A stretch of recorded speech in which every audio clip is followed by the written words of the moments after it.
I had no experience in the past of starting a venture, of being into business. So there was a lot of fear. It was not a very smooth switch. My parents were not very comfortable with me leaving a job. I was also myself very scared. But sooner I realized that um, I will not be able to scale this up.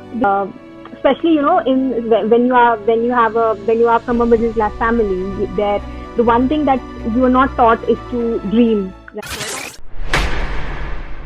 Welcome to the Climapreneur Show. Today we are talking to Nitika, the founder of OneEarth, and I'm really glad that we are like having this conversation because the way actually you've like embraced all these challenges, created OneEarth is inspirational, and I really want people to know that what all has actually gone into creating what you have created. So welcome to the Climapreneur Show. Thank you so much, Shweta, for having me here. It's an absolute pleasure. Okay, so like I'm gonna actually start with because like when I was sort of preparing for this interview, I was actually like looking a lot about you over the internet. So I found like actually three phases about you. So one I found about Reverie Box.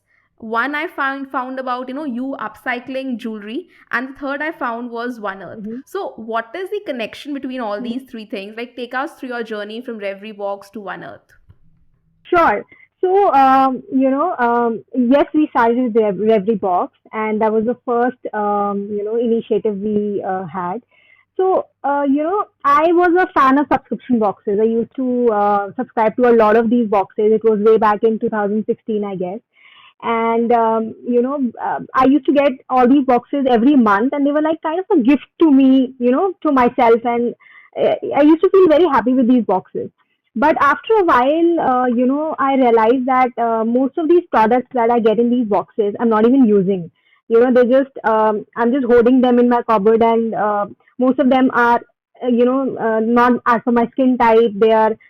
Some of them were even expired most of the time. And that's when, I realized that, why am I doing this? It's just collecting waste. So I stopped subscribing to all these boxes, and that's when I realized that why not have a subscription box that is completely, chemical free, organic, and caters to specific needs of the audience. So, for example, if my skin is oily, I should get products as per an oily skin, right? I can't use the dry skin products. So that was the whole concept behind Reverie Box, where we wanted to give a very customized experience to our customers and also make sure that the products that we are adding in the box are of a very premium quality, like absolutely high quality products. So, we did Reverie Box for around 1.5 to 2 years, but sooner I realized that um, I will not be able to scale this up because at the time when we started Reverie Box, there was a lot of many other subscription boxes coming in the market. Also, I felt that it's a very cluttered market right now, and every month we had to add new products to the box, right? New brands every month. So there was a lot of effort which we had to make every month for these boxes. And I realized this might not be a very scalable, business or a very scalable venture. And also, as far as skincare industry is concerned, there is already a lot that is being done in this industry. If you talk about organic, cruelty free, chemical free, a lot is being done. So that's when I shifted my focus. I researched a little more about it, and that's when One Earth started. Because the concept was to uh, you know uh, shift ourselves to more of lifestyle products, which sustainable and eco-friendly lifestyle products, which were not available in India. And you know that's how One Earth came in, and recycled jewelry was one of my initiatives when, one day I was just going through my jewelry box and I found one jewelry which was broken. I made something new out of it. So I realized that I was very happy to see that. And then I did this with all my jewelry. I did it for my friends, relatives, and I contacted a few celebrities I knew, and they supported me in this. This entire idea got a lot of visibility, and we're still continuing it. We still recycle jewelry and try to reduce as much waste as we can. And yeah, that's it. How long ago was it, like when you were actually just recycled your first piece of jewelry? And, like I think I saw somewhere that that piece was actually very special to you. I think your husband gifted that jewelry piece to you, right? Yes, yes, that piece was actually very special. So to me, it was around, we started it around 1.5 years back. Wow. So, like, you told that you actually sort of took a leap from your corporate job. So, like, how long ago was it, and what were you doing, and that how did you like sort of came into the space of sustainability? So it was, almost 4 years back when I was working in an MNC, and I met a friend there who wanted to do a business, who wanted to start something, a venture. And while we were discussing, we came across this idea of, you know, starting something which is sustainable and eco-friendly, which is the need of the hour. And that's when we started working into it, researching more about it, and that's how the entire thing started. And what was it like? Did something happen that okay, I'm gonna just shift? And did you make that shift, or were there like a lot of fears, a lot of doubts? And how did like the people, like maybe your family members perceive the entire idea about it? So was it like a very easy, swift step? Okay, I'm gonna start this, or like there were a lot of hurdles, a lot of challenges that you have to go through to be into the space? Absolutely, it was not a very smooth switch. My parents were not very comfortable with me leaving a job. I was also myself very scared because I had this was the first thing that I was doing. I mean, I had no experience in the past of starting a venture, of being into business. So there was a lot of fear. But once you get into it, shifting your from a corporate job to a startup, there's a fear, but there's no looking back. Then once you are into a startup, once you are an entrepreneur, it's even tougher to go back, you know, to a job then. So, like as you mentioned, when you started this thing, okay. So, like we all know that being an entrepreneur, you have to be everywhere: sales, marketing, technology, and lot other aspects. So, did you had those kinds of things that I do not know sales, I do not know marketing, or I do not know tech. How I'm gonna manage all of these things? So, like, did you had such thoughts in your mind? And like building up One Earth, how did you actually skill yourself, and what was your journey like? Um, to be frank, I actually didn't know any of these. I was working in a, you know, software company, which was completely different from what I chose to be in. Um, it was, I didn't know anything, sales, marketing, digital marketing, but the thing with startup and the thing with entrepreneurship is that once you get into it, you learn everything. And unless you learn all these things, even if you hire people, or even if you onboard a lot of people who do all these individual activities, unless you are yourself into it, unless you know all of these things yourself, it's very difficult to manage the entire business. So you learn on the go. That's actually great. And like it's not a smooth road, like there are lots of ups and downs. So did you had moments like when you felt like giving up, and you felt like nahi ho raha hai, ab chhod deti hu? So like how did you pick yourself up during those moments, and what sort of like refilled you or replenished in you that motivation ki nahi, let's start again, let's do it? I think there were a lot of such moments. There are a lot of times when the sales is not picking up, the something messed up. You end up feeling that हो गया अब नहीं करना. It's becoming difficult. But the only thing that motivates you, or that can motivate you, is how far have you come, how much have you done, and if you can do this much, you can और भी कर सकते हैं. It's not impossible. So I think I think it happens every day. Every day I motivate myself, especially in this COVID thing. It's all the more difficult to be in a business like this, which is not very lucrative, and you have it's difficult, but then you need to keep motivating yourself every day. Did those moments happen when, I remember actually, I think we spoke about it also, and I read about it also, that when you were like, going to these locations to onboard new vendors, it wasn't a very easy space to be in. So like, would like to tell us about that experience.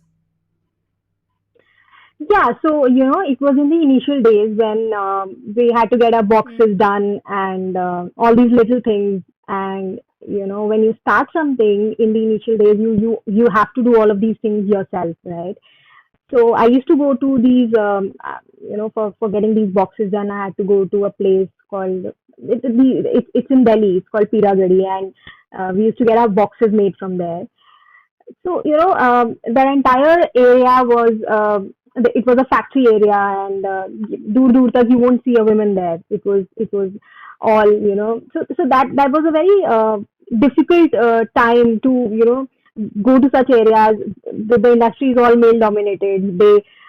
Especially when you don't look your age, it's all the more difficult to talk to these people. They don't take you seriously, and you know these are the kind of challenges which especially women, who are who've taken up this path, go through.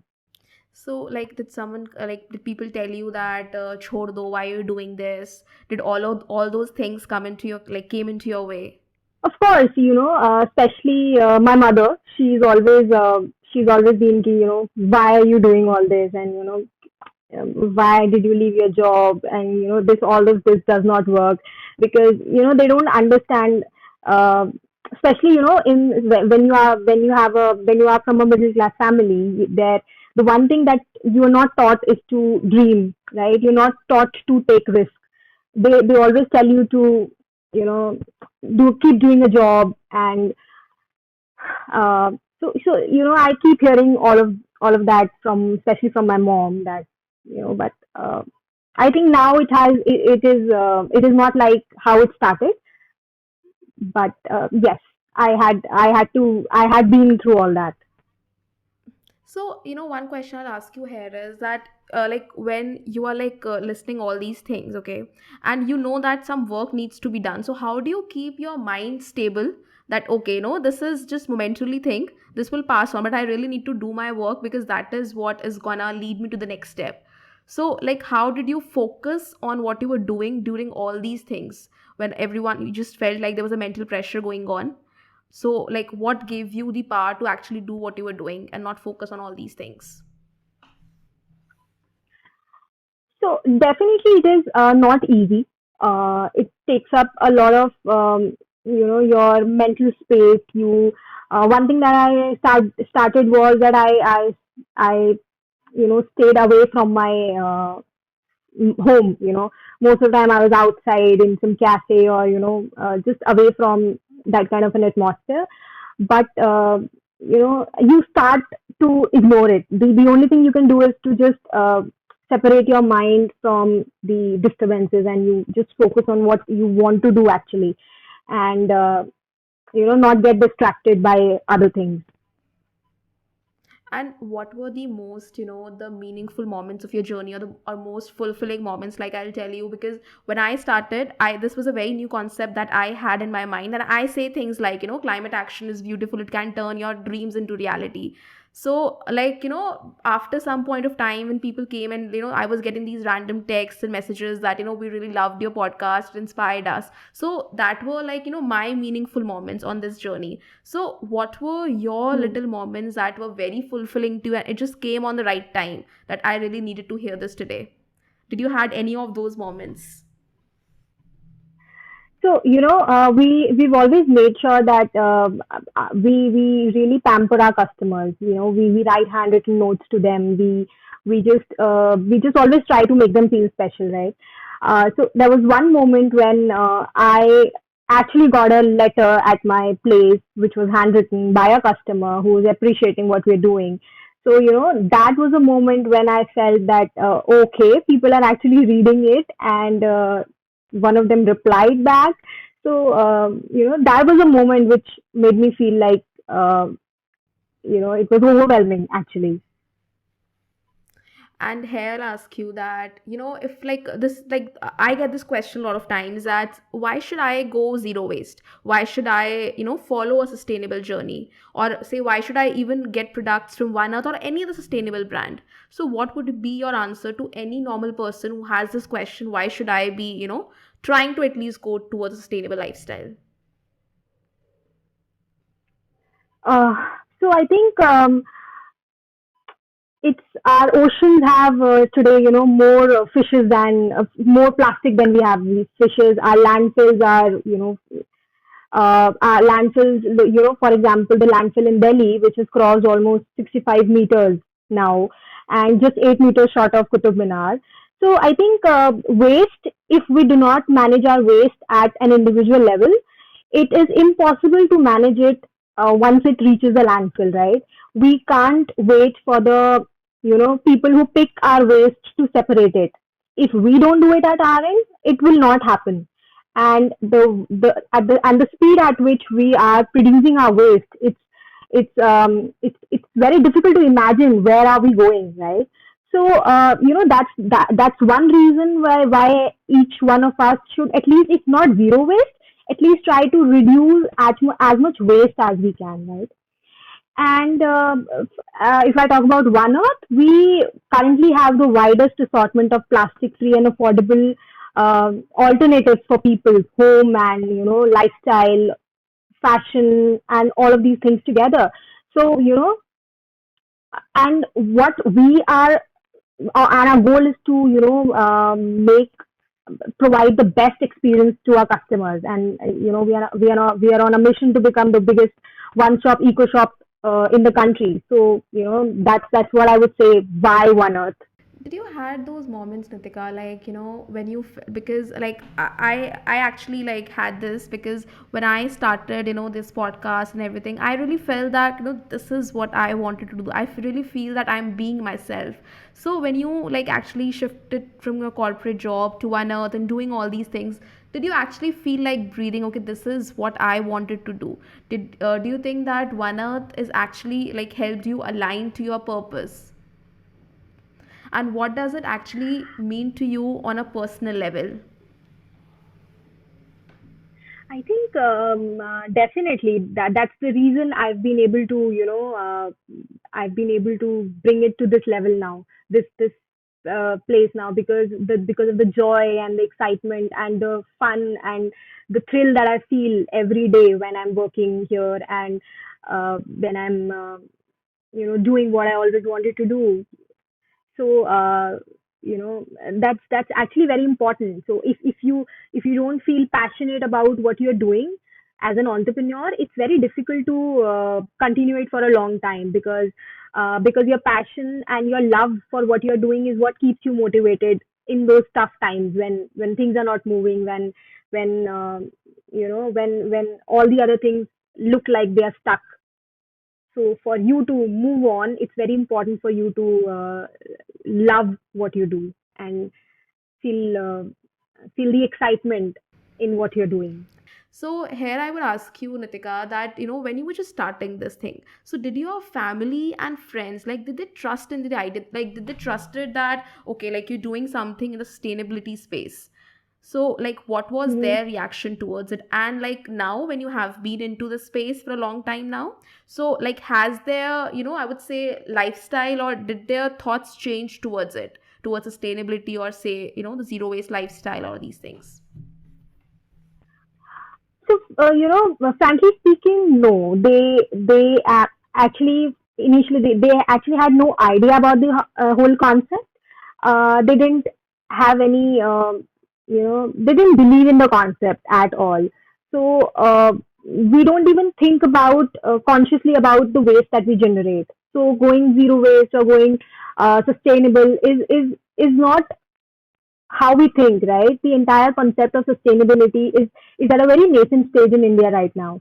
We as a country are we've just began to talk about it, and so of course nobody knew about it. People, it was just something like a story for them. But now I friends reach out to me asking for what can we use. this, for example, like from for a very basic thing like a toothbrush, and then coconut shell bowls and all of these things my friends are buying now.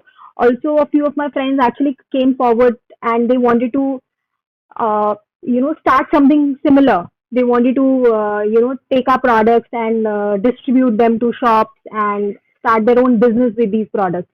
So I think definitely because of the entire talking that is happening around us for sustainability and eco-friendly things, it's people are noticing it.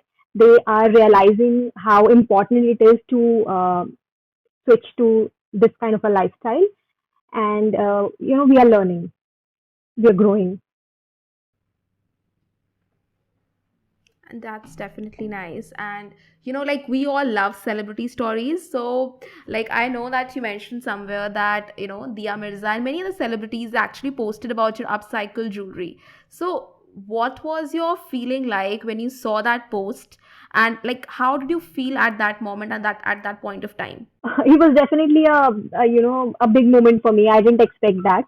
um, so when I saw a post by Dia Mirza for my upcycle jewelry, it was um, I can't explain that thing, how I felt. It was definitely a very special moment.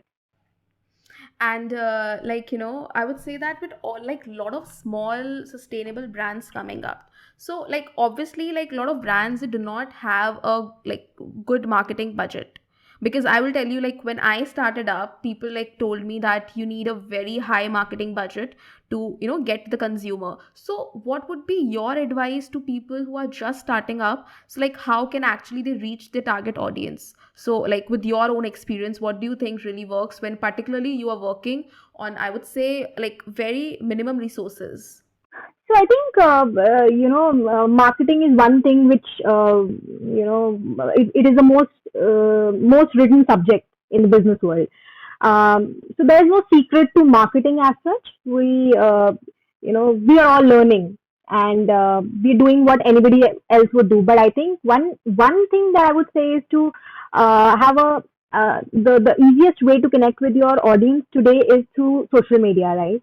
So having a good presence on social media is definitely helps a lot. It is a very important thing in these days, and one should not ignore it. And I think transparency and like that building trust, like Of it course, happens simultaneously. I think it's the very basic of any business. Hmm. Being honest with your consumers, being honest with what you are doing. For example, Right. greenwashing, which is happening a lot these days because Hmm. of the because of Right. the buzz around sustainability. So bigger brands are just coming up and they're just using the green colors around their packaging and making the consumer feel that, oh yeah, our products are eco-friendly, they're green. So Hmm. Right. if you are a new brand, it's very important to be honest with your audience. So, Nitika, my last question to you would be that what do you do to keep yourself educated? Like, in the sense, educated in the sense that, like learning about new things that are coming up with respect to sustainability, because sustainability, climate action, it's all like a very widespread thing. So, like, what do you do? Like, do you refer to some, say, books, channels, podcasts, or what is your go to place to sort of, educate yourself? Of course, one has to keep learning and keep educating in whichever field you are. And especially when you talk about climate change, our knowledge of the subject is, very superficial right now. A lot is to be learned. So, although I'm not a very big book reading person, I can't keep myself focused to books for a long time. But recently, I was reading a book about climate change. I have watched a lot of videos on climate change. One of them was the Earth's Changing Climate. It's a series of videos by Professor Richard Watson. So these are the few things that anybody can easily find on the internet, and about climate change, about little things that we can do. How can we make it impactful? So so yeah, this is how I keep myself updated, and how I keep learning. That is great. And like we all say that learning never stops, and you just need to like keep yourself like learning and learning and learning. So thank you, Nitika. Thank you for being in the Climapreneur show. It was an absolute pleasure talking to you. Thank you so much. Same here, Shweta. Thank you so much for having me here.